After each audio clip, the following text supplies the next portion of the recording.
إن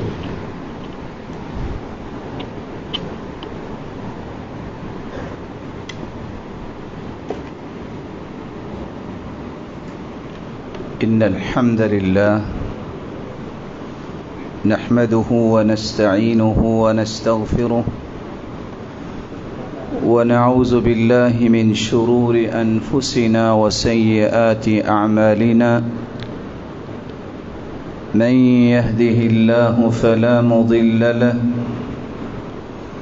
ومن يضلل فلا هادي له وأشهد أن لا إله إلا الله وحده لا شريك له وأن محمدًا عبده ورسوله يا أيها الذين آمنوا اتقوا الله حق تقاته ولا تموتن إلا وأنتم مسلمون يا أيها الناس اتقوا ربكم الذي خلقكم من نفس واحدة وخلق منها زوجها وبث منهما رجالا كثيرا ونساء واتقوا الله الذي تساءلون به والأرحام إن الله كان عليكم رقيبا يا أيها الذين آمنوا اتقوا الله وقولوا قولا سديدا يصلح لكم أعمالكم ويغفر لكم ذنوبكم ومن يطع الله ورسوله فقد فاز فوزا عظيما أما بعد فأعوذ بالله من الشيطان الرجيم أفحكم الجاهلية يبغون ومن أحسن من الله حكما لقوم يوقنون لائق صد تکریم سامعین مکرم، اللہ ذوالجلال ہم سب کے خالق و مالک ہیں، وہی رازق، وہی قادر مطلق ہے۔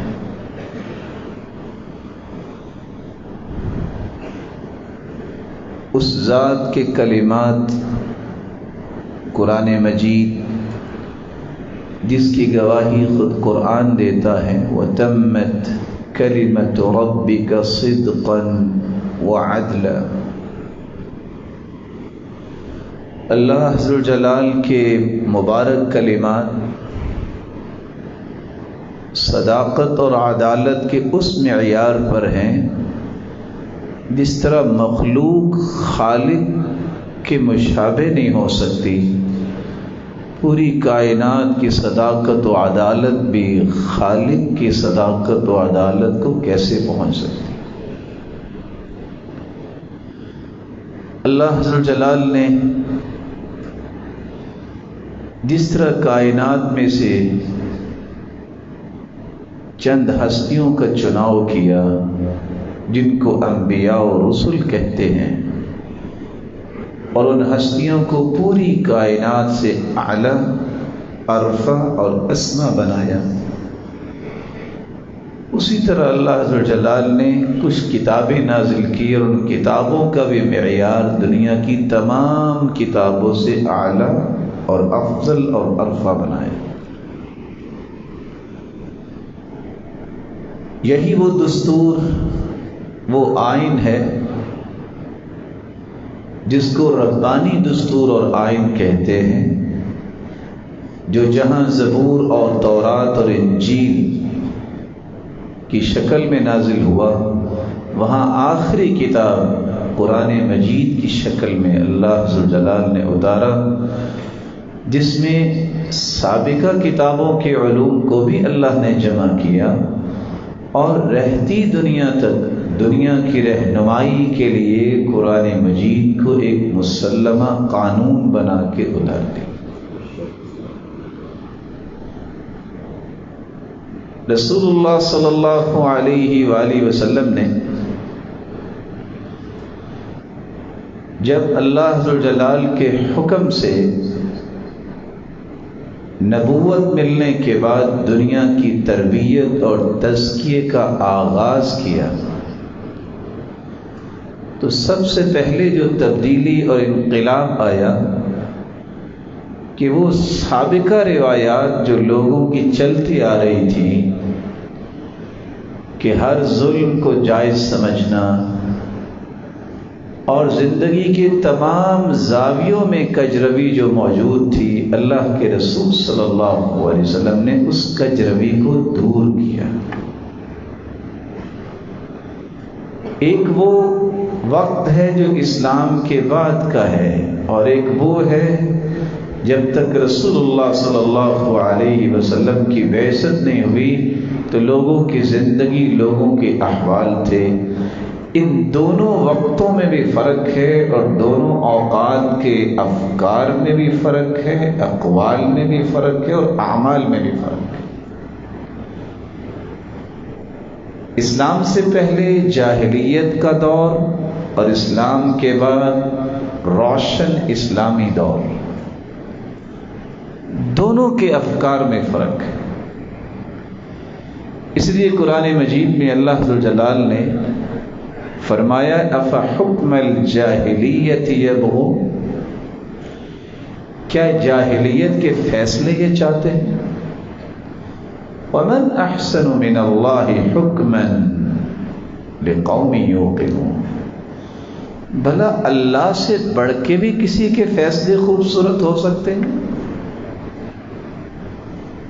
لیکن یہ کون سمجھتا ہے کہ اللہ کے فیصلے خوبصورت ہیں؟ جن کو اللہ ذوالجلال نے یقین کی نعمت سے نواز رکھا ہوتا۔ آج کی ہماری گفتگو کا عنوان اور محور گنتی کے 2 نقطے ہیں۔ جاہلیت کسے کہتے ہیں، اور جاہلیت کہ امور کون کون سے ہیں جن کو رسول اکرم صلی اللہ علیہ وسلم نے تو منع قرار دے دیا اور لوگ ابھی بھی ان کو باقی رکھے ہوئے ہیں؟ کون سے ایسی نشانیاں تھی جس سے پتہ چلتا ہے کہ جاہلیت جو ہے ابھی بھی آہستہ آہستہ انسانوں میں سرایت کر رہی ہے، جبکہ جاہلیت کے ہر کام کو اللہ کے رسول نے اپنے پاؤں تلے رون دیا تھا۔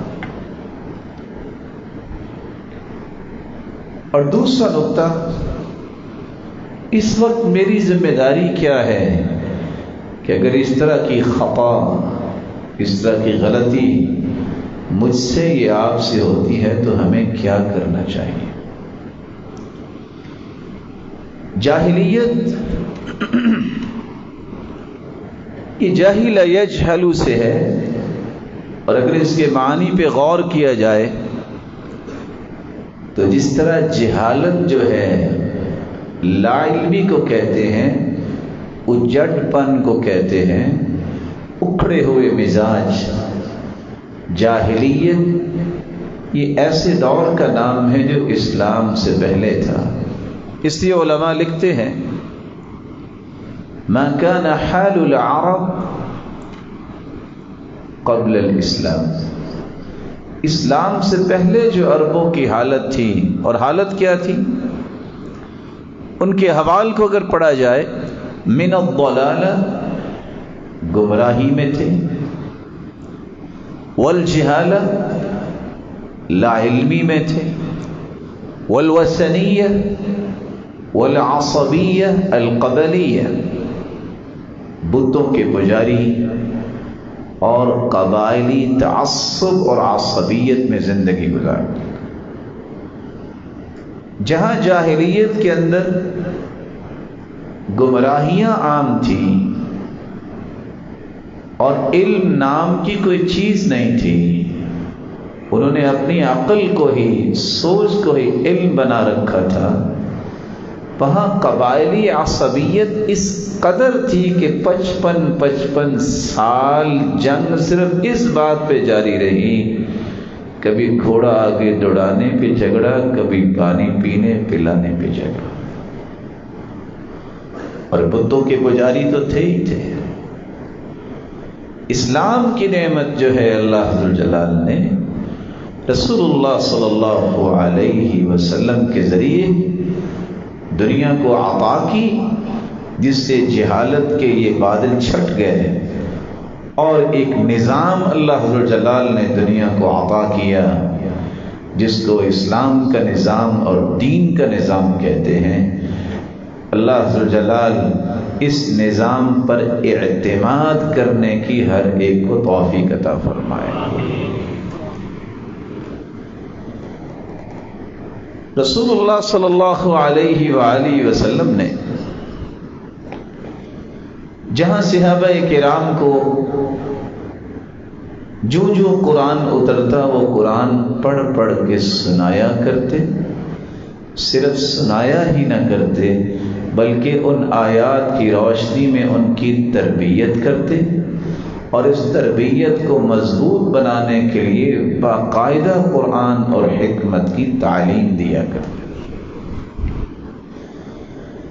جہاں یہ سلسلہ تعلیم و تربیت کا جاری رہا، دعوت اور تبلیغ اور ابلاغ کا سلسلہ یہ جاری رہا، وہاں رسول اللہ صلی اللہ علیہ وسلم نے ایک ایک کر کے جاہلیت کے افکار، جاہلیت کے اقوال اور جاہلیت کے اعمال سے صحابہ کرام کو دور رکھنے کی تلقین کی اور اس کی نشاندہی کی، اور رغبت اس بات پہ دلائی کہ یہ وہ اقوال اور افکار اور اعمال ہیں جس سے اللہ ذوالجلال راضی ہوگا، جاہلیت کی بجائے ان افکار کو اختیار ہے. ساتھ نشانیوں سے بھی آگاہ کیا کہ یہ جو اعمال ہیں ان کے قریب نہیں جانا، یہ تو جاہلیت کے کام ہیں.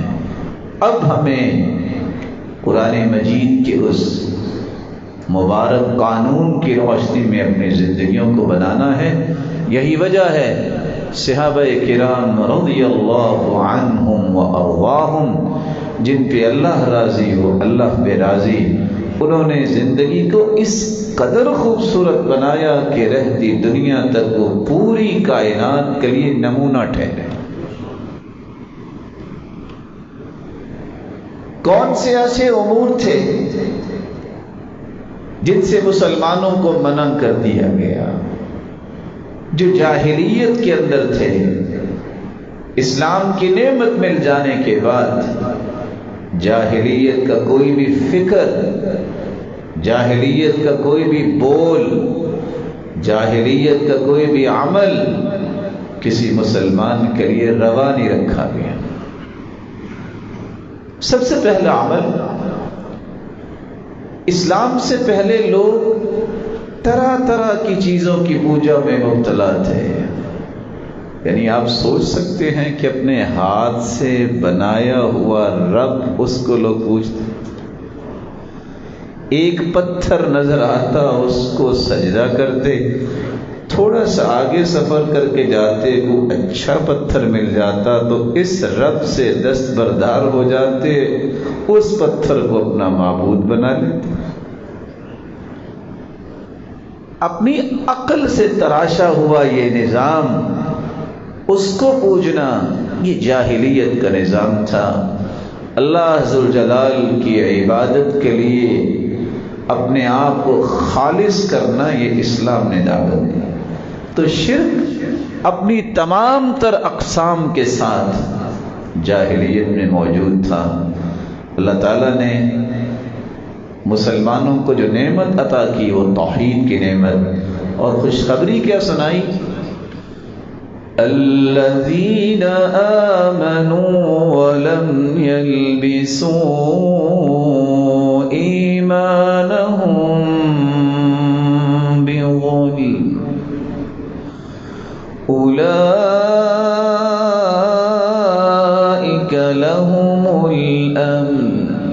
وهم مهتدون.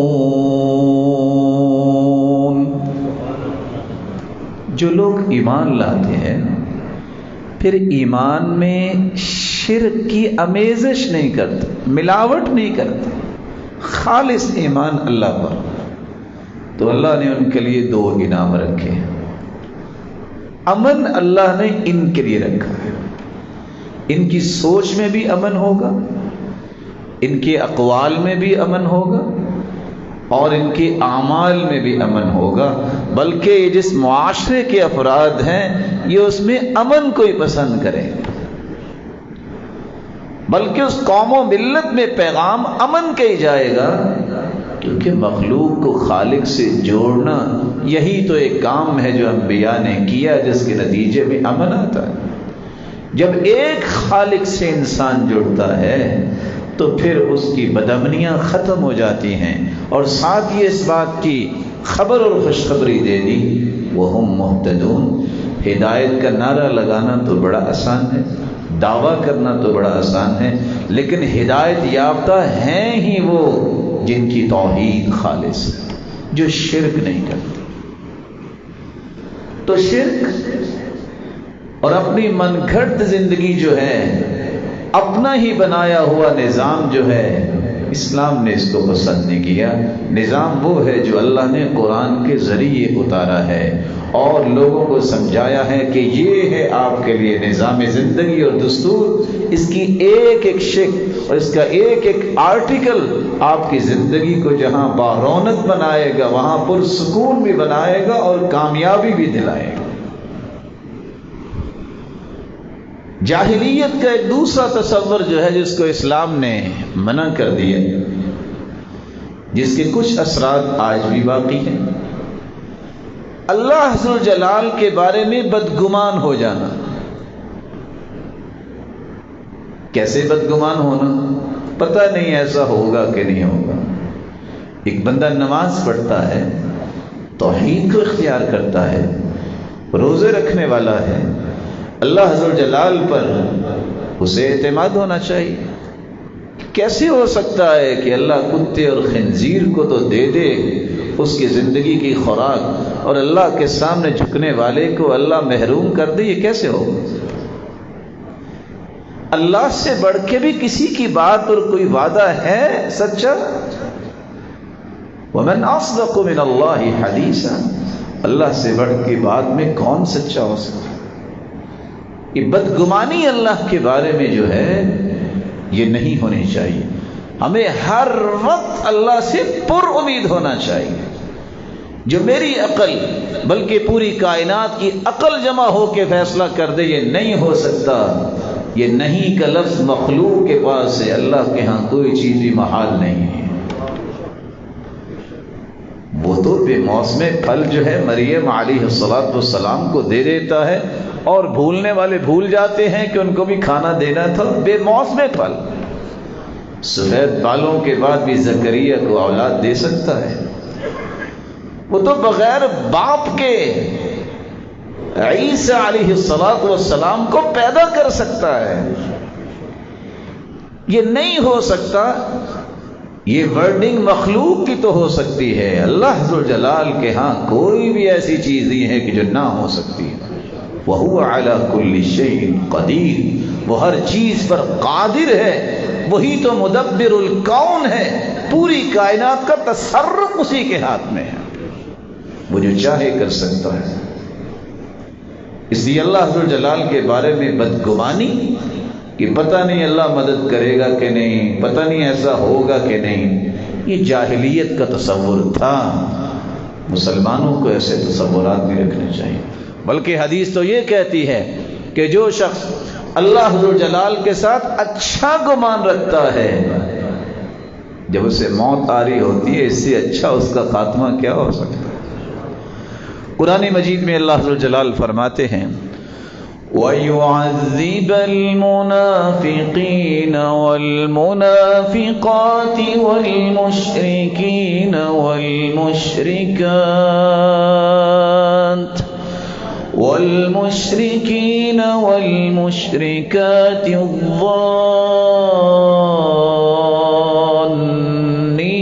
بالله ظن السوء عليهم دائرة السوء وغضب الله عليهم ولعنهم وأعد لهم جهنم وساءت مصيرا. اللہ عذاب دیں گے منافقوں کو، وہ مرد ہوں یا عورت، مشرکوں کو، وہ مرد ہوں یا عورت. کون سے مشرک؟ الظانین باللہ ظن السوء، جنہوں نے اللہ عز و جلال کے بارے میں ظن السوء، گمان برا رکھا. علیہم دائرۃ السوء، ان کا گھیرا تنگ کر دیا جاتا ہے. غضب اللہ علیہم، اللہ کا غضب ان پہ برستا ہے. وَلَعَنَهُمْ، جو اللہ کے بارے میں بدگمان ہو جاتے اللہ ان پہ لعنت بھیجتے ہیں. وَأَعَدَّ لَهُمْ جَهَنَّمْ، اور ایسے لوگوں کے لیے اللہ نے جہنم تیار کر رکھی ہے. وَسَاءَتْ مَصِيرًا، اس سے برا ٹھکانہ اور کون سا ہو سکتا. کبھی بھی اللہ کی رحمت سے مایوس نہ ہوئیے، کبھی بھی نا امید نہ ہوئیے، کبھی بھی اللہ ذو جلال کے بارے میں برا گمان نہ کیجیے. یہ اسلام کا پیغام ہے. اور اسلام سے پہلے جاہلیت کے اندر کیا تھا؟ لوگوں کو یہی تو مسئلہ تھا. اچھا ایک اللہ نعوذ باللہ من ذالک بارش بھی برسائے، رزق بھی دے، اولاد بھی دے، اتنے سارے کام ایک اللہ کیسے کریں گے؟ یہی تو مشرک کہتے تھے. اجعل الآلہۃ الہا واحدا، بھی رات کا رب اور دن کا رب الگ الگ نعوذ باللہ ہونا چاہیے، تو یہ سارے کام جو ہیں ایک رب کیسے کرے گا؟ ان کی سوچ محدود تھی. انہوں نے مخلوق کو ہی دیکھا، انہوں نے اپنے ہاتھ سے کھڑے ہوئے پتھروں کو ہی دیکھا اور اپنے اپنے حالات کو ہی دیکھا. وہ اللہ کی عظمت کو پہچان ہی نہیں سکے. تو اللہ کے بارے میں بدگمانی یہ جاہلیت کا تصور تھا. اللہ عز و جلال نے قرآن مجید میں اس بات کا بھی تذکرہ کیا. يظنون بالله غير الحق ظن الجاهلية يقولون هل لنا من الأمر من شيء قل إن الأمر كله لله. گمان جاہلیت کے اللہ کے بارے میں انہوں نے پال لیے. اللہ تعالی ہمیں ہر وقت اپنے ساتھ جوڑے رکھے اور کبھی بھی مایوس نہ کرے. اور نا امیدی اور مایوسی جو کہ بہت بڑا گناہ ہے، انہ لا ییأس من روح اللہ الا القوم الکافرون، یہ تو کافروں کا رویہ ہے کہ وہ اللہ سے نا امید ہوتے ہیں اور اللہ سے مایوس ہوتے ہیں. ایک تیسرا تصور بھی تھا جاہلیت میں، اسلام نے اس سے منع کر دیا. تصور کیا تھا؟ فلاں چیز منحوس ہے، فلاں مہینہ منحوس ہے، یہ ہو گیا نا تو یہ ہو جائے گا. توہمات، اپنے ہی عقل سے سوچی ہوئی باتوں پر فیصلے کر لینا. یہ جو ہے نا اگر یوں ہو گیا نا ستارہ تو یہ مسئلہ بن جائے گا. رسول اللہ صلی اللہ علیہ وسلم نے فرمایا لا عدوى ولا طیرہ ولا ہامہ ولا صفر، کوئی بیماری متعدی نہیں ہے. ایک شخص کہنے لگا یہ اونٹ جو ہے فلاں اونٹوں کے ساتھ ہوا تو سب کو خارش کی بیماری لگ گئی اور سب کو یہ بیماری ظاہر ہو گئی، تو اس وجہ سے ہوئی. فرمایا فمن اعدى الاول، پہلے کو جو بیماری لگی اس کو کس سے لگی؟ اس کو کس سے لگی؟ یہ اللہ کے حکم سے بیماری آتی ہے. لیکن یاد رکھنا بیماری کو دور کرنے والا بھی وہی ہے.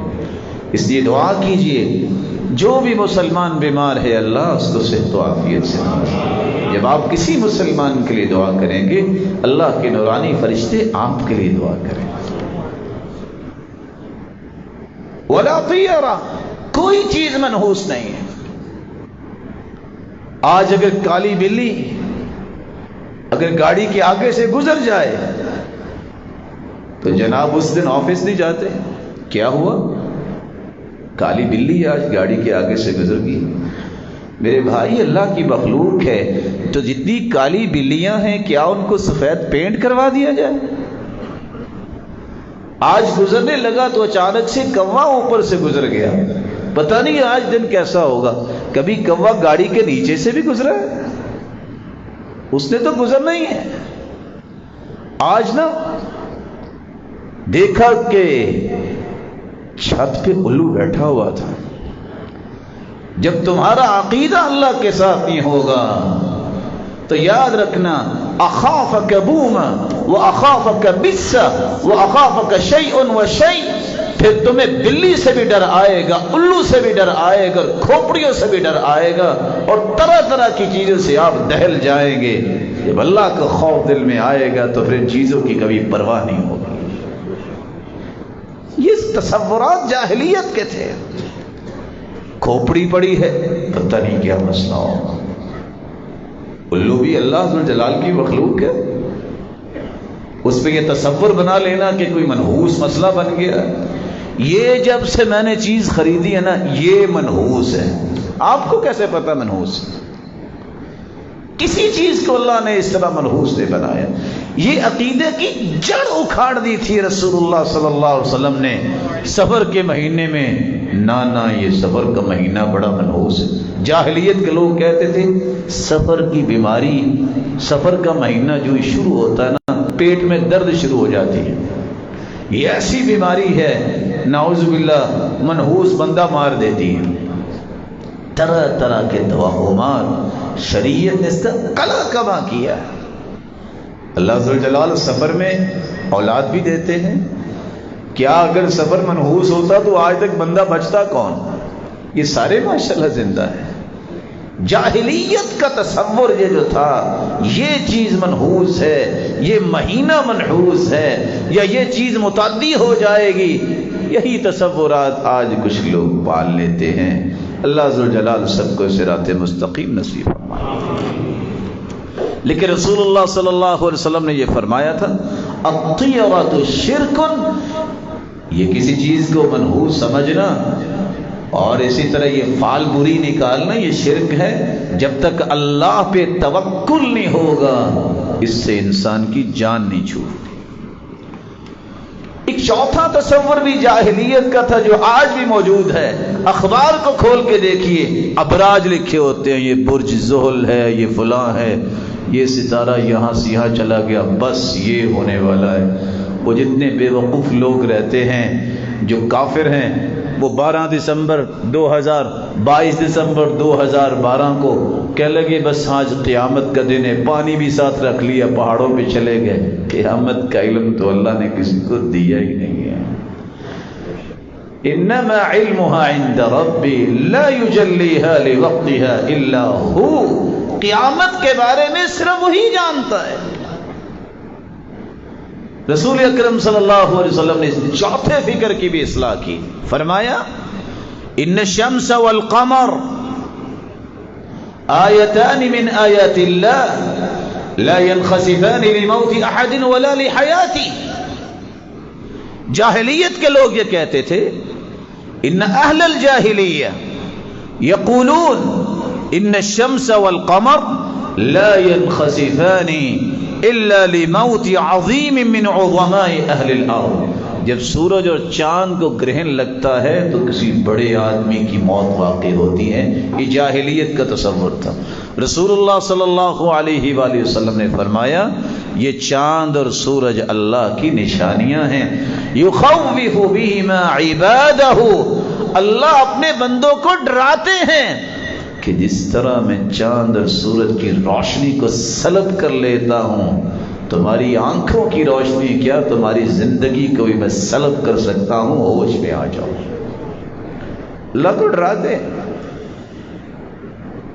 کسی کی موت اور کسی کی ولادت کی وجہ سے یہ نہیں ایسا ہوتا کہ سورج اور چاند گرہن لگا، رسول اکرم صلی اللہ علیہ وآلہ وسلم کے بیٹے فوت ہوئے، لوگوں نے باتیں اس طرح کی، بھائی اصل ایسا ہوا ہوگا، اور آج یہی کہتے ہیں یہ ستارہ نا بس وہاں پہنچنے والا ہے، جس دن پہنچ گیا نا سب نے ختم ہو جانا ہے، تو فکر کیا ہے؟ ایمان پہ کل کو بھی آئے موت، آج بھی آئے، دعا یہ کیوں نہیں کرتے کہ خاتمہ بالخیر ہو، کلمہ پہ موت آئے، جب بھی جائیں جانا کس کے پاس ہے؟ اپنے رب کے پاس جانا۔ پریشانی کیا ہے؟ پریشانی یہ ہونی چاہیے میری اور آپ کی کہ میری تیاری ہو۔ پریشانی کس وجہ سے ہو رہی ہے؟ ایک طرف دعویٰ ہے کہ اللہ سے مجھے بڑی محبت ہے، محبوب سے ملنے کا شوق ہونا چاہیے کہ محبوب سے ملنے سے ڈر ہونا چاہیے، یہ کمال کا دعویٰ نہیں ہے۔ صرف یہ پریشانی ذہن میں ہونی چاہیے، اللہ جب اپنے پاس بلائے تو اس کیفیت میں جس کیفیت میں تو راضی ہو، اپنی رضا سے ہمیں محروم نہ کرنا، اور ایسی موت سے نوازنا میرے مالک جس کے بعد صرف تیری رضا اور تیرے دیدار کے مستحق بنے، اس سے بڑی نعمت اور کیا ہے؟ تو رسول اکرم صلی اللہ علیہ وآلہ وسلم نے یہاں بھی حکم دیا فافزعوا الی الصلاۃ، جب سورج اور چاند گرہن لگتا ہے تو فوراً نماز پڑھا کرو۔ اور ایک چھوٹا سا پیغام میں چھوڑنا چاہوں گا، اگر آفاقی مصیبتوں کو دور کرنے کا علاج نماز ہے تو چھوٹی چھوٹی زمینی مصیبتوں کو دور کرنے کا علاج نماز نہیں ہے۔ اس لیے جب بھی پریشانی آئے وضو کرو، اللہ کے سامنے کھڑے ہو جاؤ، تمہاری پریشانی اور تمہارے درمیان اس کو دور کرنے کا اتنا ہی فاصلہ ہے جتنا آپ کی پیشانی اور زمین کا فاصلہ ہے۔ اللہ کے سامنے گر جاؤ، اللہ کبھی بھی کسی کو ضائع نہیں ہونے دیتی۔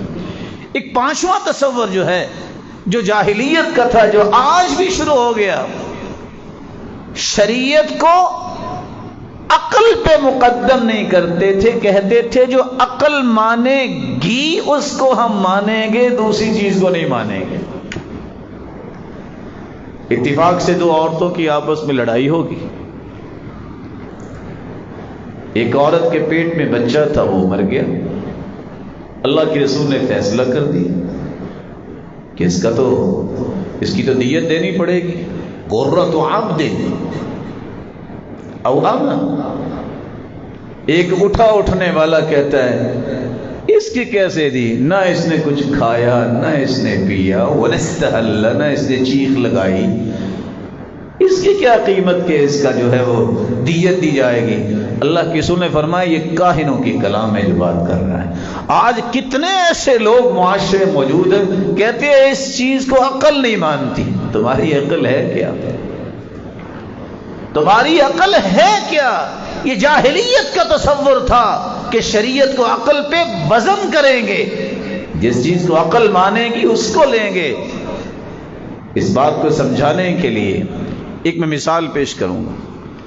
ابو عمر بیان کرتے ہیں الزجاجی، كان الناس في الجاهلية يتبعون ما تستحسنه العقول والطبائع۔ جاہلیت میں اصول یہ تھا وہ چیز اچھی ہے جس کو عقل اچھا کہے گی، طبیعت بندے کی اچھا کہے گی۔ ایک بندے کی طبیعت ہی جو ہے وہ خطرناک ہے تو وہ کس چیز کو پسند کرے گی؟ شرابی کس کو پسند کرے گا؟ شراب کو۔ برا انسان کس کو پسند کرے گا؟ برائی کو۔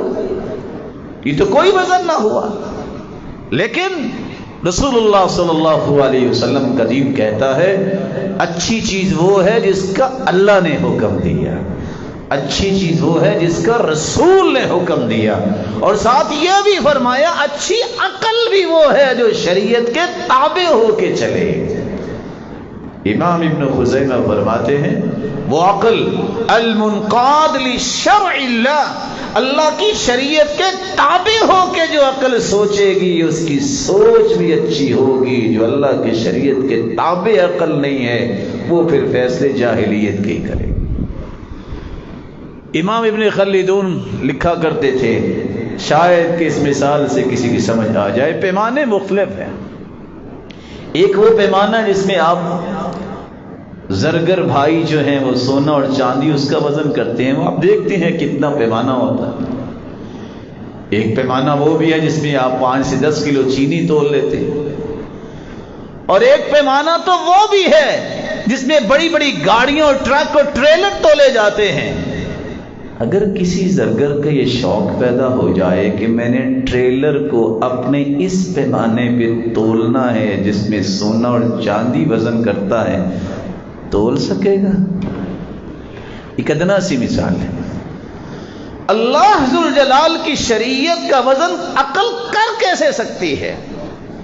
مومن کا حکم یہ ہے جس بات کی تمہیں سمجھ آئی ہے اس پہ عمل کرو، جس بات کی سمجھ نہیں آئی اہل علم سے پوچھ لو، عقل کے گھوڑے مت دوڑاؤ۔ سیدنا ابوبکر صدیق نے یہی فیصلہ سنایا تھا تو صدیق بنے تھے۔ جب ابو جہل نے کہا کہ راتوں رات 40 دن کا سفر جو ہے وہ مکہ سے شام تک کیسے ہو سکتا ہے، 7 آسمانوں کی سیر کیسے ہو سکتی ہے، جب پتہ چلا ابوبکر صدیق کو کہ محمد مصطفیٰ نے کہا ہے تو کیا فرمایا؟ دونوں ہی ہو سکتے ہیں۔ انی لاصدقہ فیما ہوا ابعد من ذلک، اگر اس سے بھی کوئی بڑی بات محمد مصطفیٰ کہہ دے تو میں اس کی بھی تصدیق کرتا ہوں۔ کوئی میل نہیں۔ اس سے بڑا پیمانہ ہے کیا کہ محمد مصطفیٰ نے کہہ دیا تھا۔ ساری دنیا کی صداقت جمع کر لی جائے، جہاں ساری دنیا کی صداقت ختم ہوتی ہے وہاں محمد مصطفیٰ کی صداقت کا آغاز ہوتا ہے۔ اس سے بڑا پیمانہ کیا ہے؟ اللہ اور اس کے رسول سے بڑھ کے سچائی کا پیمانہ کیا ہو سکتا ہے؟ جاہلیت کا ایک چھٹا رویہ بھی تھا جس کو آج لوگوں نے اختیار کر رکھا ہے۔ یہی وجہ ہے وہ حق کی روشنی سے محروم ہے، یہی وجہ ہے وہ حق کی لذت اور حلاوت اور مٹھاس سے محروم ہے۔ وہ رویہ کیا تھا؟ ہم نہیں مانتے کسی کی بات، ہمارے باپ دادا کو بیوقوف تھے، ہم نے تو اپنے باپ دادا کی بات ماننی۔ قرآن نے اس بات کو بیان کیا، وَإِذَا قِيلَ لَهُمْ تَعَالَوْا إِلَى مَا أَنزَلَ اللَّهُ وَإِلَى الرَّسُولِ قَالُوا حَسْبُنَا مَا وَجَدْنَا عَلَيْهِ آبَاءَنَا أَوَلَوْ كَانَ آبَاؤُهُمْ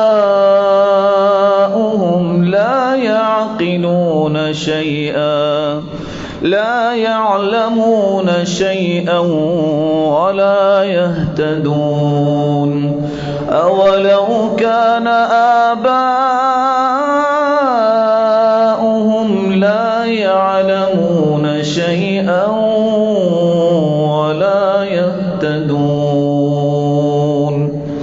جب انہیں کہا جاتا ہے کہ آ جاؤ اس چیز کی طرف، کس کی طرف؟ ما انزل اللہ، جو اللہ نے نازل کیا ہے، جو اللہ نے وحی اپنے رسول کی طرف کی ہے اس کی طرف آؤ۔ کہتے نہیں، حسبنا ما وجدنا علیہ آبانا، ہمیں تو وہ دین ہی کافی ہے جو ہم نے اپنے باپ دادا کو دیکھا کہ انہوں نے یہ دین اختیار کیا۔ اب سوچنے کی بات ہے کہ باپ دادا اس کی بات افضل ہوگی کہ اللہ اور اس کے رسول کی بات؟ اس لیے قرآن نے کہا ہے ان کے باپ دادا کچھ نہیں جانتے تھے، وہ ہدایت پر نہیں تھے۔ اور دوسری جگہ اللہ ذوالجلال نے فرمایا کہ تم باپ دادا کی بات کرتے ہو، ان کے بارے میں تو فیصلہ آ گیا، لا يعقلون شيئا ولا يهتدون، ان کو تو عقل ہی کوئی نہیں تھی۔ جنہوں نے رب کو چھوڑ کر اپنے ہاتھ سے تراشے ہوئے پتھروں کو معبود بنا لیا، عقل کہاں ہے؟ ولا يهتدون، وہ ہدایت یافتہ نہیں تھے۔ اس لیے جاہلیت کا تصور یہ تھا کہ ہم باپ دادا کے دین کو نہیں چھوڑ سکتے۔ محمد مصطفیٰ کا لایا ہوا دین یہ تھا کہ دین وہ ہے جس کو اللہ نے وحی بنا کے اتارا اور محمد مصطفیٰ کی زبان پہ جاری فرما دیا۔ ایک ساتواں تصور بھی جاہلیت کا رسول اللہ صلی اللہ علیہ وسلم نے ختم فرمایا، جس کی اثرات آج بھی دنیا میں موجود ہیں۔ خاندان پہ فخر کرنا اور خاندان پہ تان و تشریح کرنا اور کسی کے اوپر اس کے نسب میں تانا کرنا، یہ جاہلیت کا کام تھا۔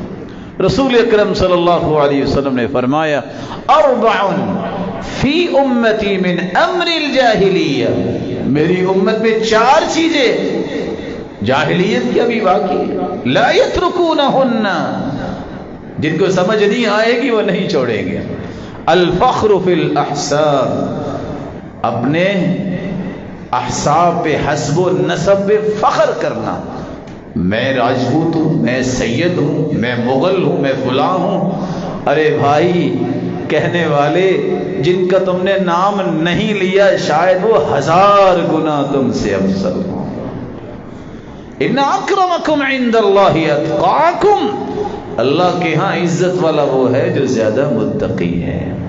وجعلناکم شعوبا وقبائل لتعارفوا، یہ تو تعارف کے لیے خاندان بنائے گئے ہیں۔ لتفاخروا نہیں کہا کہ فخر کرو، لتخاصموا نہیں کہا کہ جھگڑے کرو،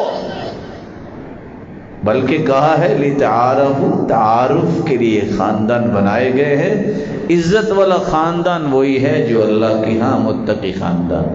بلا قریش سے بڑھ کے بھی کوئی خاندان تھا؟ آج کتنے جو ہیں وہ اپنے آپ کو بڑا خاندان سمجھنے والے 30-35 سال بچوں کو بھی بٹھا چھوڑتے ہیں اور بچیوں کو بھی بچھا چھوڑتے ہیں اور ظلم کر رہے ہیں۔ ہمارے خاندان کا کوئی رشتہ ملے گا تب ہم شادی کریں گے۔ ادھر سیدنا بلال غلام ہیں اور سیدنا عبد الرحمن ابن عوف عالمی منڈی میں صف اول کے تاجر ہیں، عشرہ مبشرہ میں سے ہیں۔ کہتے ہیں ہمیں آج میرے لیے فخر یہ ہے کہ میں اپنی بہن کا نکاح بلال سے کر رہا ہوں۔ کہاں گیا یہ خاندان؟ جاہلیت میں تھا فخر کرنا اپنے خاندان میں، اسلام میں یہ فخر منع ہو گیا۔ وَالطَّعْنُ فِي الْأَنْسَابِ، کسی کے نسب نامے میں تان کرنا، یہ بھی جاہلیت کا ایک مسئلہ تھا۔ مسلمانوں کے لیے جائز نہیں ہے کہ وہ کسی کے نسب میں تانا کرے، بلکہ شریعت تو کہتی ہے عار بھی نہ دلاؤ، تانو تشریح نہ کرو۔ گالی بھی کو دین ہوتا ہے کیا؟ جتنے ادیان آئے ہیں کسی میں گالی بھی کوئی عمل ہے؟ بد زبانی بھی کوئی کمال ہے؟ یہ تو بدبختوں کی بدبختی ہوتی ہے کہ زبان کے جب استعمال میں وہ غلطی کرتے ہیں تو کہاں سے کہاں چلے جاتے ہیں۔ سید المرسلین نے سکھایا یہ ہے اور صحابہ نے سیکھا یہ ہے۔ ابو ذر جیسے گالی دینے والے نے گالی دی، وہ کچھ بولنے لگے، کہا بولے نا میں 100 گالی دوں گا۔ مسکرا کے کہتے ہیں تم 100 بھی گالی دو گے میں ایک کا بھی جواب نہیں دیں گا۔ گالی کوئی دین نہیں۔ وَالطَّعْنُ فِي الْأَنْسَابِ جاہلیت میں تھا۔ وَالِاسْتِسْقَاءُ بِالنُّجُومِ، تیسرا رویہ جاہلیت کا ہے۔ اللہ کے رسول نے فرمایا ستاروں کی گردش کو کائنات میں سمجھنا کہ اس وجہ سے یہ ہو رہا ہے، فرمایا یہ جاہلیت میں تھا۔ مسلمان کو ایسا تصور نہیں رکھنا چاہیے۔ یہ ستارے، یہ سورج اور چاند اللہ ذوالجلال کی مخلوق ہیں، اللہ ذوالجلال کے حکم کے تابع ہیں۔ وعلامات وبالنجم هم يهتدون، اللہ نے ستاروں کو آسمان کی زینت کے لیے بھی بنایا اور شیطانوں کو سبق دینے کے لیے بھی بنایا ہے۔ اور پرانے زمانے میں ستاروں سے راستے تلاش لوگ کرتے تھے کہ ہاں ادھر جانا ہے اور ادھر جانا ہے، یہ تینوں باتیں قرآن نے بیان کی ہیں۔ لیکن گردش کے بارے میں اللہ ذوالجلال پہ اعتماد نہ رکھنا، ستاروں پہ اعتماد کرنا، یہ جاہلیت کا تصور تھا۔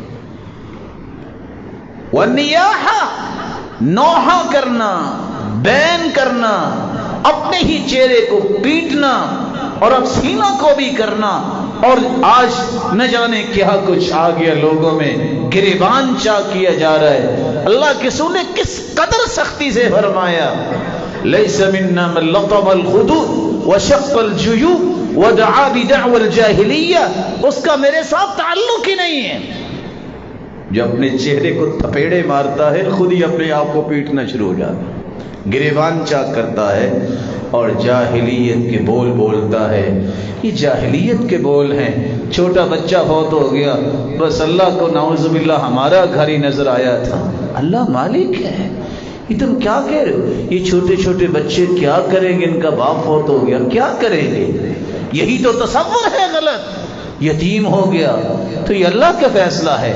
دنیا کی تاریخ بنائی یتیموں نے۔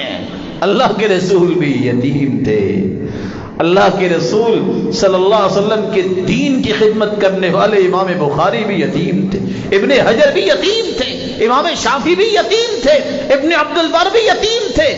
تاریخ بنائی یتیموں نے، یہ کوئی عذر نہیں ہے، یہ اللہ کا فیصلہ ہے۔ اللہ تعالیٰ نے ایسے ایسے کام ان سے لیے ہیں جن کے والدین زندہ تھے وہ ایسا کام نہیں کر سکے۔ تو اللہ ذوالجلال کے فیصلوں پہ راضی ہونا یہ سلف کا منہج تھا۔ لذتی و راحتی فیما قدر علی، میری زندگی کی اصل لذت اور راحت یہ ہے جو میرے رب نے فیصلہ کیا ہے میں اس پہ مطمئن رہوں۔ وہ فیصلہ غلط نہیں ہو سکتا، وہ فیصلہ میرے لیے درست ہے جو میرے رب نے کیا ہے۔ میں بھی اتنا اپنے بارے میں نہیں جانتا جتنا میرا رب جانتا ہے کہ مجھے کیا چاہیے۔ بس میرا کام یہ ہے کہ میں اس سے اعتماد کرتے ہوئے اس کے حکم کی تعمیل کرتا رہوں اور اس کے رسول کی پیروی کرتا رہوں۔ رسول اکرم صلی اللہ علیہ وآلہ وسلم نے اس بات سے بھی منع کر دیا کہ تم خاندان کا کوئی فخر کرو۔ آپ صلی اللہ علیہ وسلم نے جاہلیت کا ایک اور تصور بھی ختم کیا، 8ویں چیز، اور غور کرنے والی ہے۔ ابو ذر رضی اللہ تعالیٰ عنہ نے نہ جانے کیسے سیدنا بلال کو یہ کہہ دیا، یا ابن السودا، کالی ماں کے بیٹے۔ اللہ کے ذل غصے میں آ گیا، فرمایا انک امرؤ فیک جاہلیہ، ابو ذر تیرے اندر جاہلیت ابھی باقی ہے۔ ابو ذر پریشان ہو گئے، کہا آج میں اس وقت تک جاؤں گا نہیں جب تک بلال اپنا پاؤں میرے چہرے پہ نہیں رکھے گا اور معاف نہیں کرے گا۔ سچ بتائیے آج کس طرح کے جملے کسے جاتے ہیں، کس طرح کی زبان کھولی جاتی ہے، کہاں گیا علم؟ اور صحابہ کو اللہ کے رسول کیا سکھا رہے ہیں؟ انک امرؤ فیک جاہلیہ، جاہلیت ابھی باقی ہے ابو ذر۔ رسول اکرم صلی اللہ علیہ وسلم نے اس طرح کے کاموں سے منع کر دیا اور اس کو بھی جاہلیت قرار دیا۔ جاہلیت کا ایک نواں پہلو تھا، مختلف قسم کے نکاح جاہلیت میں ہوتے۔ ایک شخص جب یہ خواہش ہوتی کہ میرا بیٹا پہلوان ہو، یہ سن کے بھی آپ پریشان ہوں گے، رسول اللہ صلی اللہ علیہ وآلہ وسلم کے دور سے پہلے حالت یہ تھی۔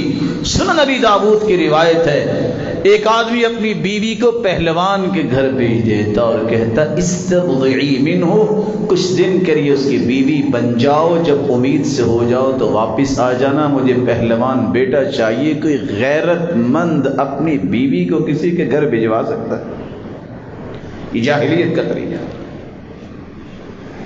10 لوگ اکٹھے ایک عورت سے نکاح رچا لیتے، نام نکاح کے ہی لیتے، اور بعد میں پورا اندازی سے ہوتا کہ ہاں کس کا بیٹا ہے۔ جاہلیت کا طریقہ۔ البدل والمبادلہ، بیویاں چینج کر لیتے، جاہلیت کے دور میں تھا۔ شریعت نے سارے پہلوؤں کو حرام قرار دیا۔ جھنڈے لگا رکھے ہوتے تھے عورتوں نے جو مرضی آئے، اور بعد میں وہ تعین کرتی کہ یہ فلاں کا بیٹا ہے۔ یہ جاہلیت میں ہوتا تھا۔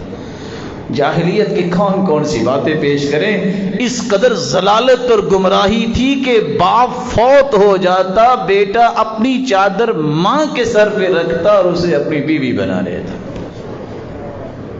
شریعت نے اس کو بھی حرام کر دیا۔ رسول اکرم صلی اللہ علیہ وآلہ وسلم نے ایک نہیں 10 قسم کے ایسے نکاح باطل قرار دیے، اور آج لوگ اس کی بھی پرواہ نہیں کرتے۔ لعن اللہ المحلل والمحلل لہ، لعنت حلالہ کرنے والے پر بھی اور جس کے لیے کیا جاتا ہے، لوگ اس میں پرواہ نہیں کرتے۔ اور سیدنا عمر کہا کرتے تھے لا اوتیہما الا رجمتہما فکلاہما زان، میرے پاس حلالے کا کیس آیا میں دونوں کو رجم کروں گا کیونکہ دونوں بدکار ہیں۔ رسول اکرم صلی اللہ علیہ وآلہ وسلم نے بہت خوبصورت دین دنیا کو دیا ہے۔ اللہ قرآن اور صحیح حدیث کی روشنی میں ہمیں زندگی گزارنے کی توفیق۔ ایک 10واں کام بھی جاہلیت کا تھا جس سے اسلام نے منع کر دیا، عورت کے ساتھ ظلم۔ اور آج بھی عورت کے ساتھ ظلم ہوتا ہے، لیکن کچھ لوگ اس ظلم پہ راضی ہوتے ہیں۔ اللہ صراط مستقیم نصیب فرمائے۔ عورت کو وراثت نہیں دینی، آج بھی لوگ وراثت نہیں دے رہے، جبکہ قرآن کہتا ہے تلک حدود اللہ، جہاں وراثت کی بات آئی ہے یہ اللہ کی حدود ہیں، ان کی حفاظت کرو گے تو جنت میں جاؤ۔ ساتھ یہ فرمایا وَمَن يَتَعَدَّ حُدُودَهُ، جس نے یہ حدود کراس کی جہنم میں جائے گا۔ یہ آیات وراثت کی تقسیم کے بارے میں جو چند آیات آئی ہیں اس کے بعد کی آیت ہے۔ اور آج انٹرنیشنل مسکین لوگ بھی پیدا ہو گئے، خود جا کے بہن سے کہتے ہیں چلو معاف کر دو، تم نے کیا لینا ہے، بیٹی سے معاف کروا لیں گے، بہن سے معاف کروا لیں گے۔ اللہ ایسی مسکینی سے ہمیں پوری زندگی محفوظ رکھے۔ عورت کے ساتھ ظلم، ایک وہ ظلم تھا کہ وراثت نہیں دینی، ایک وہ ظلم تھا کہ بچی پیدا ہو جاتی تو چھپتے پھرتے، کیا بنے گا، تانا لوگ دیں گے۔ ارے مسکین سوچ تو سی، تم بھی تو کسی بیٹی کے بیٹے ہو نا، تمہاری والدہ گرامی بھی تو آخر کسی کی پہلے بیٹی ہی تھی نا۔ یہ کیسا تصور ہے؟ اور شریعت نے کتنی خوبصورتی سے اس بات کو نکھارا، فرمایا لا تکرہوا البنات فإنہن المونسات الغالیات، بچیوں کو برا نہ سمجھو، یہ بہت مہنگی ہوتی ہیں اور والدین کو سنبھالنے والی ہوتی ہیں۔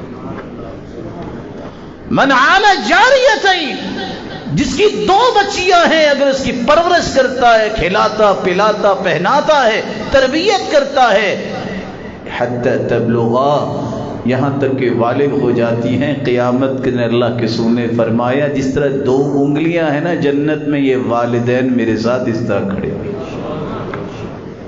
یہ جاہلیت کا تصور تھا۔ اور آج بھی ایک گھر میں 1 سے 2 بچیاں پیدا ہو جائیں تو سوچیں لگ جاتے ہیں، لگتا ہے کہ یہ کام ٹھیک نہیں ہے۔ یہ سوچو کام ادھر ٹھیک نہیں ہے کہ آپ کی طرف ٹھیک نہیں ہے، فیصلہ تو اللہ نے کیا ہے نا، تمہیں اللہ کا فیصلہ پسند کیوں نہیں ہے؟ خامن تو تم ہو، وہ تو آپ کی بیوی ہے، اس میں اس کا کیا گناہ ہے؟ رسول اکرم صلی اللہ علیہ وآلہ وسلم نے تو یہاں تک خوشخبری سنا دی کہ جس کی 3 بیٹیاں ہوں گی یا 3 بہنیں ہوں گی، اگر والد زندہ نہیں ہے، بھائی اس کی پرورش کرتا ہے، قیامت کے دن یہ تینوں جہنم کے سامنے دیوار بن جائیں گے۔ جاہلانہ تصور نہیں ہونا چاہیے۔ طلاقیں صرف اس بنیاد پہ ہو جاتی ہیں بیٹیاں ہیں۔ امام احمد بن حنبل کے پاس ایک شخص آتا ہے اور آ کے کہتا ہے میری بہت اللہ تعالیٰ نے مجھے بیٹیوں سے نوازا ہے اور لوگ باتیں کرتے ہیں۔ کہا پریشان ہونے کی بات نہیں، انبیاء اکثر جو ہیں اللہ نے ان کو بیٹیاں ہی دی تھی۔ تو کہتے جب یہ میں نے بات سنی تو میرا دل جو ہے وہ کس قدر حوصلے والا ہو گیا کہ فیصلہ تو واقعی اللہ کا، کسی اور کا تو نہیں۔ رسول اکرم صلی اللہ علیہ وآلہ وسلم نے جاہلیت کا ایک رواج، بے پردگی بھی ختم کر کے اسلام کا رواج جو ہے وہ عصمت، عفت، اس کو رواج دیا۔ آج لوگ کہتے ہیں نا یہ پردہ دکیا نوسی ہے، پرانی بات ہے، بے پردگی دکیا نوسی ہے۔ وَلَا تَبَرَّجْنَ تَبَرُّجَ الْجَاهِلِيَّةِ الْأُولَى، جاہلیت میں بے پردگی تھی، اسلام نے پردہ دیا ہے۔ اسلام نے عورت کی عزت کو بلند کیا ہے، اسلام نے اسے عظمت دی ہے۔ اور کتنی عورتیں اگر پردہ کرے کہتی ہیں تم نے پردہ کر لیا ہے۔ بہت سارے معاشرے میں کام کرنے کے دروازے بند ہو جائیں گے اور ایک عقل مند کہنے لگی ہاں جہاں کاموں کے دروازے بند ہوں گے یہ تو ہوں گے، اللہ کا شکر ہے جہنم کا بھی تو دروازہ بند ہوگا نا، وہی کافی ہے، جنت کی وارث بن جانا یہی کافی ہے۔ رسول اکرم صلی اللہ علیہ وآلہ وسلم نے جاہلیت کے ان رویوں سے بھی محفوظ امت کو فرمایا. بنی اسرائیل کی ایک عورت جس کا قد بہت چھوٹا تھا، اتفاق سے وہ دو بڑے قد والی عورتوں کے درمیان بازار میں چلتی، لوگ پہچانتے نہیں تھے. فاخذت رجلین من خشب، اس نے لکڑی کی دو جوتیاں بنائی، ان کے برابر ہو گئی، اور ایک انگوٹھی بنائی. فغلفته بطین، مٹی کا لیپ کیا اور اس میں کستوری ڈالی، اور جب وہ بازار میں چلتی تو پاؤں زمین پہ مارتی، لوگ اس کی طرف متوجہ ہوتے. فسموها فتنہ، بنی اسرائیل کے لوگوں نے اس کا نام فتنہ رکھا. شیخ البانی رحمۃ اللہ علیہ جب اس حدیث کو نقل کرتے ہیں تو لکھتے کیا ہے، زی الفاسقات، یہ فاسقات عورتوں کی نشانی ہے. آج مسلمانوں کو بھی خیال نہیں ہے، اتنی ہیل والی جوتی پہننے میں نہ باپ کو سمجھ آتی ہے، نہ بھائی کو نظر آتا ہے، اور نہ ہی بیٹوں کو پتہ چلتا ہے کہ یہ کیا ہے. قرآن کہتا ہے وَلَا يَضْرِبْنَ بِأَرْجُلِهِنَّ، پاؤں زمین پہ نہ مارے عورتیں. اگر انہوں نے کچھ پہنا ہے تو آواز مردوں تک نہ جائے. آپ کا کیا خیال ہے اگر اس طرح کی ہیل والی جوتی پہنی ہو تو کس کو پتہ نہیں چلتا؟ اسلام نے اس طرح کی چیزوں سے امت کو محفوظ کیا ہے، جس سے اس کے ایمان میں اور اس کی اقدار میں، اس کے حیا اور عصمت میں کوئی فرق آتا ہے. رسول اللہ صلی اللہ علیہ وآلہ وسلم نے جس طرح بے پردگی کو ختم کیا، جس طرح بیٹیوں سے نفرت کو ختم کیا، رسول اللہ صلی اللہ علیہ وسلم نے ایک رویہ جاہلیت کا یہ بھی ختم کیا. وہ لوگ منصوبہ بندی اس طرح کرتے تھے کہ بچوں اور بچیوں کو مارتے تھے، یہ بڑا ہو گیا تو کھائے گا کیسے. جو آج بھی مسلمانوں میں رچ بس گیا، نہیں بس بچے دو ہی اچھے، یہ کافروں کا ذہن ہو سکتا ہے، مومن کا نہیں ہو سکتا. اور رسول اکرم صلی اللہ علیہ وسلم نے لفظ کتنے بڑے بول دیے. فرمایا ای الذنب اعظم، کون سا گناہ سب سے بڑا ہے؟ فرمایا ان تجعل للہ ندا وهو خلقک. صحیح بخاری کی روایت، سب سے بڑا گناہ ہے تو اللہ کے ساتھ کسی کو شریک بناؤ، حالانکہ پیدا تمہیں اللہ نے کیا ہے. پھر فرمایا ثم ای، شرک کے بعد گناہ کیا ہے؟ آپ نے فرمایا ان تقتل ولدک خشیت ان یأکل معک، صرف اس لیے اولاد کو تم قتل کرو کہ کل کو یہ تمہارے ساتھ بیٹھ کے کھائے گا تو کہاں سے آئے گا. ارے مسکین، تجھے بھی رب نے دیا، جو آئے گا وہ بھی اپنا رزق لے کے آئے گا. تمہیں کبھی پڑھنے کا موقع مل جائے، اللہ توفیق دے دے، میری دعا ہے گھر میں ٹی وی لاؤنج کی جگہ حدیث لاؤنج لکھا ہو، بخاری مسلم مترجمی پڑھی ہو، تم یہ حدیثیں پڑھ کے دیکھو. بندہ 5 مہینے بعد دنیا میں آتا ہے، اس کے رزق کی پلاننگ اللہ مکمل کر چکے ہوتے ہیں اور بتا چکے ہوتے ہیں. فرشتے 4 مہینے کے جب ہوتا ہے انسان، ابھی روح پھونکی جاتی ہے تو اللہ ذو الجلال کے فیصلے تو فرشتے کو پہنچ جاتے ہیں کہ لکھ دو اس کا اتنا رزق ہوگا، اتنی زندگی ہوگی. پھر انسان سوچے کہ یہ میرے ساتھ کھائے گا؟ اس نے اپنا رزق خود لے کے آنا ہے، جو اللہ نے اس کی قسمت میں رکھا ہے وہ تمہارا رزق نہیں کھائے گا. رسول اللہ صلی اللہ علیہ وآلہ وسلم نے جاہلیت کا ایک رویہ، 14واں رویہ یہ بھی ختم کیا، سود سے منع کیا قوم کو. اور یہ جاہلیت میں عام تھا. ہوتا یہ تھا کہ کسی نے کسی سے کو مال لینا ہے، جب وقت آ جاتا تو کہتا تقضی ام تربی، کیوں بھی پیسے واپس کرتے ہو کہ سود لگا کے تھوڑی سی مدت اور دے دوں. آج کہتے ہیں بھی ظاہر ہے اس نے صبر جو کیا ہے، تو اگر کوئی چند پیسے لے لیے ہیں تو پھر کیا ہوا؟ پھر ہوا کیا ہے؟ شریعت کہتی ہے حرام ہے، اور شریعت یہ کہتی ہے درہم و ربا اشد من 36 زنیہ، 36 مرتبہ بدکاری کا جتنا گناہ ہے اس سے زیادہ گناہ 1 درہم سود کا کھانے کا گناہ ہے. بینکوں سے کاروبار اور لمٹس لے کر اور اس طرح کے سودی کاروبار لے کر کام کرنے والے، یاد رکھیں اللہ کے رسول نے کہہ دیا ہے کہ جو سود میں پڑ جاتا ہے اس کا بیڑا غرق ہوتا ہے، فی نہایت المطاف کوئی چیز نہیں بچتی۔ 72 گناہ اگر ہیں سود کے، اللہ کے رسول نے فرمایا تو سب سے کم درجے کا گناہ اتنا ہے، ان یأتی الرجل امہ، کوئی شخص اپنی والدہ سے زنا کرتا ہے۔ اور آج امت کو یہ بات سمجھ نہیں آ رہی، یہ جاہلیت میں تھا، اسلام نے منع کر دیا ہے۔ وَأَحَلَّ اللَّهُ الْبَيْعَ وَحَرَّمَ الرِّبَا، حرام کیا ہے سود کو اور بیع و شراء کو حلال رکھا ہے، بلکہ تجارت تو نبوت کا 46واں حصہ ہے، تجارت کرو۔ اللہ تاجروں کو سلامت رکھے، جو صادق سچے بھی ہیں، امانت دار بھی ہیں اور پہلی صف کے نمازی بھی ہیں۔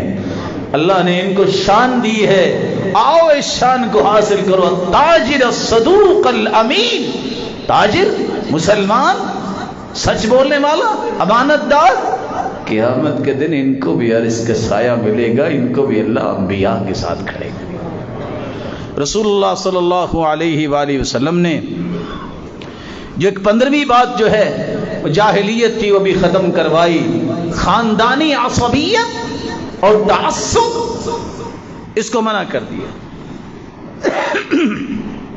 رسول اللہ صلی اللہ علیہ وسلم نے فرمایا یہ جاہلیت کے تصورات ختم ہو گئے ہیں، مت اپنے والدین اپنے باپ دادا کا نام لے کے فخر کیا کرو۔ اور ساتھ کیا فرمایا، اگر فخر نہ چھوڑا اللہ تمہیں وہ کیڑا بنا دیں گی جو غلاظت میں پلتا ہے۔ اس لیے اس طرح کی عصبیت سے باز آ جاؤ۔ رسول اکرم صلی اللہ علیہ وسلم نے بے بنیاد دعووں سے بھی روک دیا۔ آپ سوچ سکتے ہیں کہ رسول اللہ صلی اللہ علیہ وآلہ وسلم نے بے بنیاد دعووں سے روکا، یہاں تک کہ قرآن کہتا ہے مہاجرین انصار کا تذکرہ ہے، والسابقون الاولون من المہاجرین والانصار۔ اور کتنی بڑی ہستیاں تھیں، ایک آدمی نے ایک آدمی کو جو ہے وہ مارا اور ایک نے آواز لگائی یا للمہاجرین، دوسرے نے کہا یا للانصار، اوے انصاریو آؤ، اوے مہاجرو آؤ۔ یہ وہ ہستیاں ہیں جن کا قرآن میں تذکرہ ہے۔ اللہ کے رسول نے فرمایا دعوها فإنها منتنہ، یہ بدبودار چیز ہے۔ یہ جاہلیت میں اس طرح خاندانی چیزیں ہوتی تھیں، اسلام کے اندر ایسے کام نہیں کرنے چاہیے۔ رسول اللہ صلی اللہ علیہ وآلہ وسلم نے اس لیے فرمایا ومن دعا بدعوى الجاہلیہ فهو من جزاء جہنم، صحیح الجامع کی روایت ہے، جو ایسے دعوے کرتا ہے وہ کل کو جہنم کا ایندھن نہ بن جائے۔ شراب نوشی عام تھی، اللہ کے رسول نے اس کو بھی حرام قرار دیا۔ شاعر اسلام اور اہل اسلام کے ساتھ مذاق اڑانا یہ بھی جاہلیت کا طریقہ تھا۔ وما كان صلاتهم عند البيت الا مكاء وتصديا، وہ مسجدوں کے قریب آتی تو سیٹیاں بجاتے اور تالیاں بجایا کرتے تھے، قرآن نے تذکرہ کیا ہے۔ تو یہ اہل ایمان سے مذاق کرنا اور شاعر اسلام سے مذاق کرنا یہ بھی جاہلیت کا طریقہ تھا۔ اللہ ذو الجلال ہمیں محفوظ فرمائے۔ رسول اللہ صلی اللہ علیہ وآلہ وسلم نے جہاں جاہلیت کی ان باتوں سے منع کیا، وہاں یہ بات بھی بیان کی کہ سب سے مبغوض ترین انسان اللہ کے ہاں وہ ہے کون؟ غور کیجئے گا، ملحد فی الحرم، جو بیت اللہ میں الحاد پھیلاتا ہے، ومبتغ فی الاسلام سنت الجاہلیہ، اسلام قبول کرنے کے بعد جاہلیت کے طریقوں کو چاہتا ہے، ومطلب دم امرئ بغیر حق، اور ایسا شخص جو کسی کو ناحق قتل کرتا ہے، اللہ کی ہاں سب سے یہ برا ہے۔ اللہ ذوالجلال نے اس لیے یہ تصور جو ہے جاہلیت کا، اس کو کافروں کا تصور کہا ہے۔ قرآن مجید میں اللہ فرماتے ہیں اذ جعل الذین کفروا فی قلوبہم الحمیہ حمیۃ الجاہلیہ، جاہلیت جیسی حمیت انسان کے دل میں، یہ کافروں کی نشانی بیان کی ہے۔ اللہ ذوالجلال ہمیں جاہلیت کے امور سے محفوظ فرمائے اور ہر اس عمل کی توفیق دے جس سے وہ راضی ہو۔ وآخر دعوانا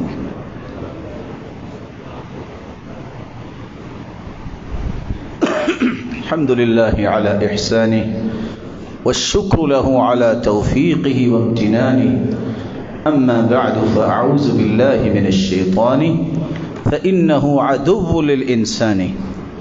رسول اللہ صلی اللہ علیہ وآلہ وسلم نے جہاں جاہلیت کے مختلف پہلوؤں سے منع کیا ہے، اللہ ہم سب کو محفوظ فرمائے. میں دو گزارشیں پیش کر کے آپ کی خدمت میں بات کو مکمل کرنا چاہوں گا. ایک گزارش تو یہ ہے کہ رسول اکرم صلی اللہ علیہ وآلہ وسلم نے جس اسلام کی دعوت اور تبلیغ کی، اس اسلام کے بارے میں اللہ کے رسول نے کوئی ایسا قانون نہیں بنایا کہ آپ اتنے سال سے پہلے مسلمان نہیں ہو سکتے. تو ایسا طبقہ جس کو اللہ نے ایک وقتی ایسی حیثیت دی ہے کہ وہ لوگوں کی بہبود کے لیے اور بہتری کے لیے فیصلہ کریں، امانت ہے ان کے پاس، تو ایسے رویوں سے انہیں رکنا چاہیے جو سراسر اسلام کے مخالف ہیں. رسول اللہ صلی اللہ علیہ وآلہ وسلم کے صحابی محمود بن ربیع رضی اللہ تعالی عنہ، امام بخاری صحیح بخاری میں روایت لائے ہیں. ان کی عمر صرف 5 سے 6 سال ہے اور ان کی روایت کو قبول کیا گیا. صحابی جن کی عمر 6 سے 7 سال ہے وہ مصلی نبوی پہ امام بنے. سیدنا علی رضی اللہ تعالی عنہ وارضا، یہ وہ مبارک صحابی ہیں. جس طرح زبیر رضی اللہ تعالی عنہ، یہ وہ صحابی ہیں جنہوں نے 8 سال اور 7 سال میں اسلام کو قبول کیا. اور یہ وہ صحابہ ہیں جن نے اسلام کے اندر پھر قربانیاں دی. کسی نے ان کے بارے میں کوئی بات نہ کی، بلکہ جواب ایسا دیا. کہنے والے نے کہا، اللہ کے رسول صلی اللہ علیہ وآلہ وسلم نے فرمایا، علی اپنے والد سے پوچھو اسلام کو قبول کر لو. تو جواب کیا دیا سرتاج رسول، ان ربی لم یستشر ابی حین خلقنی، میرے رب نے جب مجھے پیدا کیا تو میرے ابا سے مشورہ کر کے تو پیدا نہیں کیا. اب اس کا دین آیا ہے تو اس کو قبول کرنے کے لیے مشورے کی ضرورت نہیں. رسول اکرم صلی اللہ علیہ وآلہ وسلم کے صحابہ، اگر ان کی زندگیوں پہ غور کیا جائے، صرف 13 سال عمر تھی. معاذ بن عمر بن جموح کی، معوذ بن عفراء کی 14 سال عمر تھی، جنہوں نے ابو جہل کو الٹ کے رکھ دیا تھا. کس نے مارا تھا؟ یہ 13 سالہ اور 14 سالہ بچے تھے. عمر بن کلثوم کو دیکھیے جو تغلب قبیلے کا سردار بنا، صرف 15 سال عمر تھی. زید ابن ثابت کو دیکھیے 13 سال کی عمر میں کاتبین وحی کے ساتھ وہ اللہ ذوالجلال کے طرف سے آنے والی وحی کو لکھا کرتے تھے. رسول اکرم صلی اللہ علیہ وآلہ وسلم کے صحابی عبداللہ ابن عباس 16 سال کے تھے اور مفتی تھے، ان کا فتویٰ مانا جاتا تھا. حیرانگی کی بات ہے، ارقم بن ابی الارقم 14 سال کی عمر کا یہ بچہ جس نے اپنا گھر اللہ کے دین کے لیے وقف کیا تھا اور دار ارقم میں بیٹھ کے اللہ کے رسول صحابہ کو یہ آیات جو نازل ہوتی وہ سکھایا کرتے تھے اور پڑھایا کرتے تھے. سعد بن ابی وقاص نے 17 سال کی عمر میں مجلس شورا کے رکن بنے رسول اللہ صلی اللہ علیہ وسلم کے، اور تیر اندازی کی. طلحہ بن عبید اللہ 16 سال کی عمر میں اللہ کے رسول صلی اللہ علیہ وسلم کے گن مین بننے کا شرف انہیں حاصل ہوا. رسول اللہ صلی اللہ علیہ وآلہ وسلم کے دین کو پھیلانے والے امام مالک رحمہ اللہ تعالی صرف 17 سال کے تھے جب یہ مدینہ کے امام بنائے گئے. کون تھا محمد بن قاسم؟ یہ بھی تو 17 سال کا ہی تھا نا، اور بعد نے 14 سال میں لکھا ہے جب ہند اور سندھ کو فتح کر لیا. اسامہ بن زید رضی اللہ تعالی عنہ 18 سال کے تھے جب لشکر کی قیادت کی، جس قیادت میں سیدنا ابو بکر بھی ان کے ساتھ گئے. رسول اللہ صلی اللہ علیہ وسلم کا دین اس بات کی ٹوٹل نفی کرتا ہے، یہ پابندی عائد کرنا کہ 18 سال تو کہ مسلمان نہیں ہو سکتا یا دیگر پابندیاں. ہمیں ہر اس کام کو چھوڑنا چاہیے جس سے اللہ ذوالجلال کا غضب نازل ہو۔ اللہ ذوالجلال کے دین میں یہ بات ہے، ہم کسی پہ کوئی جبر نہیں کرتے، لیکن وہ پابندیاں جو اسلام کے سراسر مخالف ہوں ہمیں ان کی نہ حمایت کرنی چاہیے اور نہ ہی ان کو کسی اسلامی ملک میں روا رکھنا چاہیے۔ اللہ ذوالجلال سیدھا راستہ نصیب فرمائے۔ ایک دوسری گزارش جس کو کرنے کے بعد میں بات کو مکمل کرنا چاہتا ہوں، رسول اکرم صلی اللہ علیہ وآلہ وسلم کے فرامین کو آپ نے سنا۔ ہم سب مسلمان ہیں، اسلام سے بڑی کوئی نعمت نہیں ہے، اور اسلام کون لے کے آیا؟ اللہ کے رسول۔ ہماری نسبت ایک اسلام کی ہے اور دوسری نسبت یہ ہے ہم محمد مصطفیٰ صلی اللہ علیہ وآلہ وسلم کو اپنا قدوہ مانتے ہیں، اور صحابہ کرام کو، تمام صحابہ کرام کو ہم کائنات کے لیے نمونہ مانتے ہیں، لیکن ہماری نسبت جو ہے وہ محمد مصطفیٰ کی طرف ہے۔ اس لیے کسی بھی حلقے میں اس طرح کی تقسیم کر کے فلاں حسینی ہے فلاں یزیدی ہے، مسلمانوں کو اس سے بچنا چاہیے۔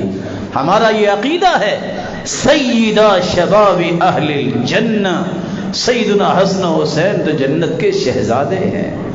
ہمارا یہ منہج ہے، ہما ریحانتائی، اللہ کے رسول نے فرمایا حسن و حسین تو میرے دونوں پھول ہیں۔ رسول اکرم صلی اللہ علیہ وسلم نے کس قدر ان کے بارے میں ہماری رہنمائی فرمائی۔ کبھی بھی نہیں ہو سکتا کہ ہو مسلمان، ہو بندہ کتاب و سنت کو ماننے والا، وہ اہل بیت کے بارے میں معمولی سی بھی نفرت رکھے، یہ شخص کتاب و سنت کا حامل نہیں ہو سکتا۔ کتاب و سنت کو ماننے والوں کا عقیدہ یہ ہے، منہج یہ ہے کہ ہم رسول اللہ صلی اللہ علیہ وسلم کے خان وعدے سے بڑھ کے کسی کو سمجھتے ہی کوئی نہیں ہے۔ اللہ ذوالجلال قیامت کے دن اپنے پیغمبر کے ساتھ اور اہل بیت کے ساتھ اور اپنے صحابہ کے ساتھ ہمیں جمع فرمائے۔ عبداللہ ابن عباس رضی اللہ تعالیٰ عنہ سے پوچھا سیدنا معاویہ رضی اللہ تعالیٰ عنہ نے، اور یہی بات یاد رکھنے والی ہے، سوال یہ کیا انت علی ملت علی، کہ آپ علی رضی اللہ تعالیٰ عنہ کی ملت پر ہیں؟ تو سیدنا عبداللہ بن عباس نے فرمایا ولا علی ملت عثمان، نہ میں علی رضی اللہ تعالیٰ عنہ کی ملت پر ہوں، نہ عثمان رضی اللہ تعالیٰ عنہ کی ملت پر ہوں، بلکہ انا علی ملت محمد صلی اللہ علیہ وسلم، میں محمد کی ملت پر ہوں۔ جب میں اپنی آپ کو محمدی کہلواؤں گا اس میں صدیقی بھی آ جائیں گے، اس میں فاروقی کی بھی نسبت آ جائے گی، عثمانی بھی آ جائیں گے، علوی بھی آ جائیں گے۔ اس لیے ہمیں اس طرح کی تقسیمات سے دست و گریباں ہونا نہیں چاہیے، یہ مسلمانوں کا رویہ نہیں ہونا چاہیے۔ 1400 سال کی تاریخ اس بات پہ گواہ ہے، کبھی بھی اس طرح کی تقسیمات کر کے مسلمانوں میں کوئی فساد نہیں مچا۔